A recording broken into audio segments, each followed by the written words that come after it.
Ndabamutse nogera ndabaha ikaze bakunzi ba BTV Burundi mu mwanya w'amakuru umukirundi reka muhundire dore kuri izi nkuru uvyiyagize. Hatangujwe ihwaniro ry'abakenyezi b'imboneza. Umukuru w'igihugu c'u Burundi Evariste Ndayishimiye akaba yashimikiye ku ndero y'umwana. Nayo iyandikwa ry'ingendeshwa nk'uko byasabwe n'ikigo Sopebu kirabibijanye n'itangwa ry'ibitoro ngo ririko rirabandanya ariko hacibonekeza utunenge tumwe aya n'ayandi ni mukanya. Ndasubiye kubaha ikaze nk'uko nari mpejeje kubibabwira. Hatangujwe ihwaniro ry'abakenyezi b'imboneza Forum de haut niveau des femmes et leaders. Umukuru w'igihugu c'u Burundi Evariste Ndayishimiye akaba yashimikiye ku ndero y'umwana ko abavyeyi bayifisemwo uruhara runini. Elvis Munyaneza. Mu ngoro y'amakoraniro ku Kirimba hatangujwe ihuriro ry'abakenyezi b'imboneza rikaba ryari ryitabiriwe n'abakenyezi b'imboneza batari bake harimwo abatambukanyi b'abakuru b'ibihugu nka Serbia, Republika Iharanira Demokarasi ya Kongo, Nigeria, Gabon n'abandi batumire bo mu Burundi, harimwo abakenyezi b'abahoze ari abakuru b'ibihugu nka Melchior Ndadaye, Cyprien Ntaryamira, Sylvestre Ntibantunganya na Domitien Ndayizeye. Umukuru w'igihugu c'u Burundi Evariste Ndayishimiye yateye iteka ivyo bikorwa, yashimikiye ku ndero y'ugwaruka kurera umwana umwerekeza kuri kazoza. Turiko turiyumvira ingene twogarukana inyigisho mu mashure yisumbuye abana baba mu ndaro kandi bigira mu ntara atari gwabo, gutyo tuzoba turiko turamenyereza umubano mwiza uzotuma bumva ko ubuzima butari ku bibero by'abavyeyi gusa ariko buri n'ahandi mu gihugu. Abana nukubigisha hakiri kare ko bazocuka kandi bakabandanya ubuzima. Kugira rero ivyo bishoboke dutegerezwa kubaba hafi, atari gusa kugira tubatera intege ariko kugira nanone tubereke umwongo huma n'udahuma, bakamenya ikizira bakiri bato. Muri iri huriro rero twige ingene tugiye kurera abana bacu tubatera intege mu gutegura kazoza keza kabo, tubigisha gusohoka bave muri ndi mu binyana, bige ingene umuntu ategerezwa gukamisha impano yiwe ari wo mutahe Imana yamuhaye, no kumenya kwihangana imbere y'ingorane duhura mu buzima tugahangana nazo tugategerezwa kuzitsinda. Mwomenya ko iryo huriro rihimbajwe ku ncuro ya 5. Icivugo c'uno mwaka akaba ari kwitaho ubuzima bw'umwana na cane kuva gisamwa gushika kwiza imyaka 8. Iyandikishwa ry'ingendeshwa rirabandanya nubwo hibonekeza utunenge tumwe abandikisha izo ngendeshwa bagasaba ko vyokosogwa. Ni muri ya mugenzi wacu Lorine Ani Kakunzi. Imyidogo ni myinshi kuba ariko bandikisha ingendeshwa zabo biturutse ku tunenge turiko turibonekeza, haba mu ikoreshwa ry'urubuga rushasha ruzofasha mu itangwa ry'igitoro canke batariko barakigwa mu gihe ikiringo co kwandikisha ingendeshwa cari congeweko. Bamwe mu bo twasanze ku kibuga c'umupira w'amaguru ETS Kamenge basigura ko batariko baroroherwa. Niyo application batubwiye ntirikirakora, urashiramwe ivyo bagusaba byose kandi bakanakubwira ko byinjiyemo, mugahageze aho boguhaye ya code yo kunywera k'igitoro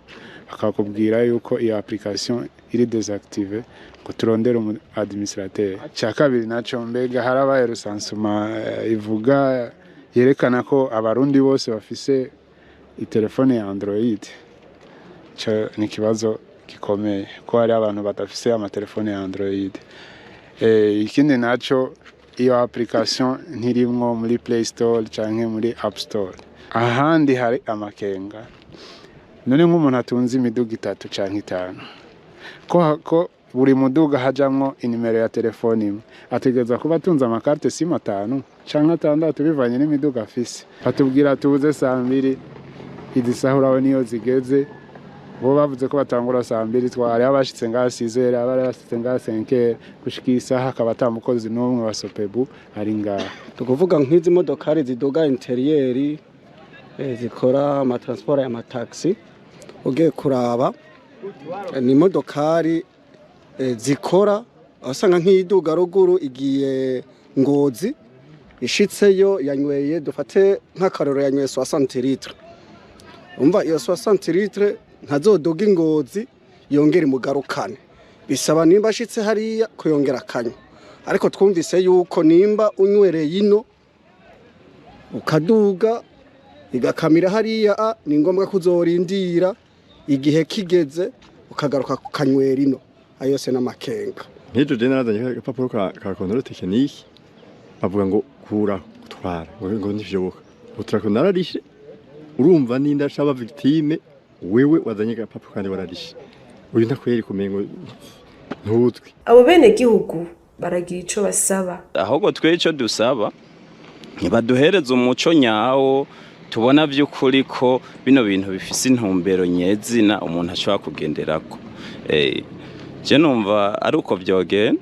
Rero nka twebwe bene gihugu twasaba leta n'ababijejwe ko boraba by'ukuri ibi bintu ingene bo bitunganya neza ntitwanka iterambere ry'igihugu ariko niba ingene babitunganya neza kugira ngo umwene gihugu nawe yoroherezwe.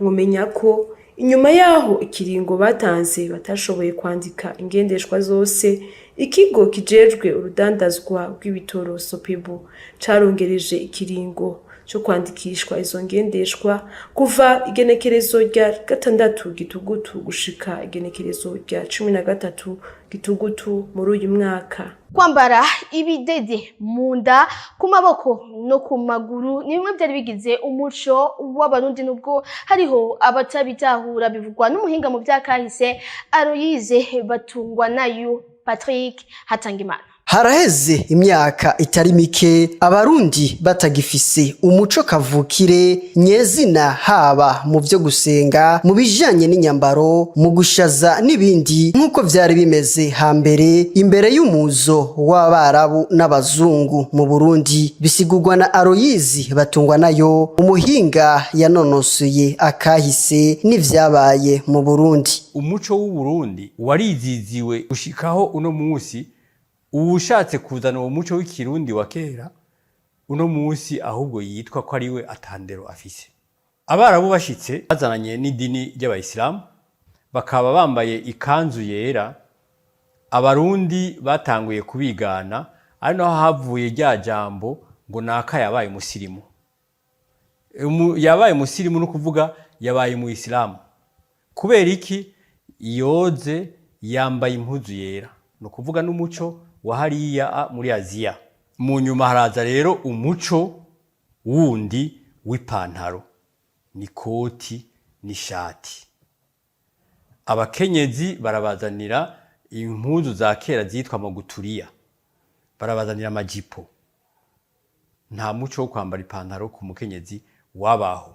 Murumva ko umuco wacu ugenda urisunga uwo muco w'abanyaburaya kubera iki nibo batuzaniye ingene dusenga ko mu gusenga navyo harimo umuco kuvuga umuco wo gusenga twafashe uwo muco wabo umuco w'inyambaro twafashe umuco wabo. Kubijanye n'abigeme n'abakenyezi buno munsi bambara ibidede ku maguru mwizosi ku maboko no munda ariko mu kibano bigafatwa nko gushira isoni canke gutitura umuco w'ikirundi. Uyo muhinga yanonosoye ivyakahise mu Burundi agira ati bajya bigeme n'abakenyezi bambara tuya tuntu iyo nkaba ndi mu bushikiranganje bujanye n'imico no bagashimwe nibo bantu bariko barakurikiza umuco w'ikirundi.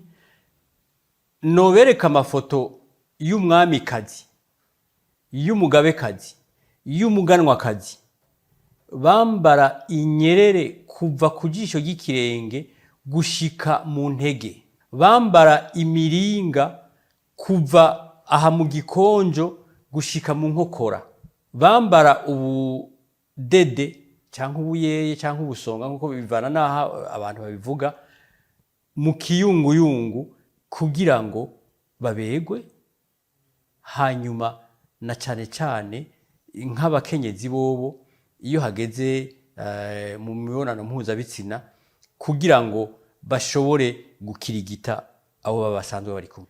Ivyo niwo muco nyezina w'ikirundi. Amadini amaze kuza na cane cane dini protestante ricaritangura kwerekana ko ivyo bintu ari ibintu vya shetani. Umuco uravuka ugakura ugapfa ni ikintu kigenda gihindagurika bivanye n'inguvu zawo nke canke nyinshi bikavana kandi akenshi n'inguvu nyinshi z'imico mvamakungu. Inyuma yo kuva mu kibuga urukino rwahuje umugwi wa Nice na Paris Saint-Germain, Yusufu Ndayishimiye ashobora kutazoboneka mu nkino z'umugwi serukiragihugu w'u Burundi uzokina na Burkina Faso. Nayo ku mugabane wa Buraya amahiganwa yarabandanije mu nkino zino ndwi. Jules Verne na Kimani. Amakengani menshi makunzi mu serukiragihugu intamba mu rugamba inyuma yo kubona umukinyi ngenderwa ko mu serukiragihugu avuye mu kibuga ku munota 56 mu rukino rwari bahuza n'umugwi wa Paris Saint-Germain. Yusufu Ndayishimiye ashobora kutazoboneka ku nkino zibiri Uburundi buzokina n'igihugu ca Burkina Faso, naho gushika ubu ibipimo bitaravyemeza neza. Inyuma y'urukino rwahuje umugwi wa Nice n'umugwi wa Paris Saint-Germain rwarangiye igitsindo kimwe ku kindi, umenyereza w'umugwi wa Nice mu kiganiro n'abamenyesha makuru yamenyesheje ko ibipimo ari byo bizokwemeza neza ikiringo ashobora kumara hanze y'ikibuga.